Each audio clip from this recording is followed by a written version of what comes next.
അള്ളാഹിൻ്റെ റഹ്മത്തിൻ്റെ പവർ എത്രയെന്ന് നമ്മളൊക്കെ മനസ്സിലാക്കിയിട്ടുണ്ട്. ഒരിക്കൽ ജിബ്രീൽ അലൈഹിസ്സലാം അള്ളാഹിൻ്റെ റസൂലിന് ഒരു കഥ പറഞ്ഞു കൊടുക്കുന്നുണ്ട്. 500 വർഷക്കാലം ഒരു ദ്വീപിൽ ഒറ്റക്കായിട്ട് മുഴു സമയം വിവാദത്തിലായിട്ട് ഒരു തെറ്റ് പോലും ചെയ്യാതെ ജീവിച്ച ഒരു മനുഷ്യനെ കുറിച്ച്. ആ മനുഷ്യൻ നാളെ മഹ്ശറിൽ വരുമ്പോൾ അല്ലാഹു സുബ്ഹാനഹു വ തആല അവൻ്റെ മലായിക്കത്തിനോട് പറയും അത്രേ, എൻ്റെ റഹ്മത്ത് കൊണ്ട് നിങ്ങൾ അദ്ദേഹത്തെ സ്വർഗത്തിലേക്ക് കൊണ്ടുപോകുക. ആ സമയത്ത് ആ മനുഷ്യൻ തിരിച്ചു ചോദിക്കും അത്രേ, പടച്ച റബ്ബേ, ഞാൻ 500 വർഷക്കാലം ചെയ്തു വെച്ച ഇബാദത്തുണ്ടല്ലോ എനിക്ക്, പോരാത്തത് ഞാനൊരു തെറ്റും ചെയ്തിട്ടുമില്ലല്ലോ, പിന്നെ എന്തിനാണ് എനിക്ക് നിന്റെ റഹ്മത്ത്? പ്രിയമുള്ളവരെ, ആ സമയത്ത് അല്ലാഹു സുബ്ഹാനഹു വ തആല ആ മനുഷ്യന്റെ ഒരു കണ്ണിനെ വിളിച്ചുകൊണ്ട് പറയും അത്രേ, നീ ഇവനെ ഒരുപാട് സഹായിച്ചിട്ടുണ്ടല്ലോ, അതുകൊണ്ട് നിനക്ക് ഇവന്റെ ഇബാദത്തിൽ നിന്ന് എന്താ വേണ്ടത് എങ്കിൽ നീ എടുത്തു. ആ സമയത്ത് ആ കണ്ണ് അദ്ദേഹത്തിന്റെ 500 വർഷക്കാലത്തെ മുഴുസമയ ഇബാദത്ത് മുഴുവനും എടുത്തുകൊണ്ട് അള്ളാഹുവിനോട് തിരിച്ചു പറയത്രേ, പഠിച്ചോനെ, എനിക്കിനിയും തികഞ്ഞിട്ടില്ല.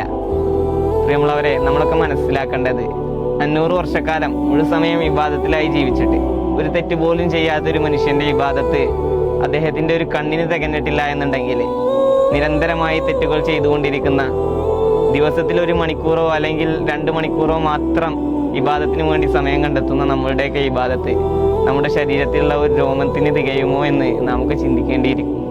അല്ലാഹു സുബ്ഹാനഹു വ തആല അവൻ്റെ റഹ്മത്ത് കൊണ്ട് നമ്മെ പൊതിയുമാറാവട്ടെ.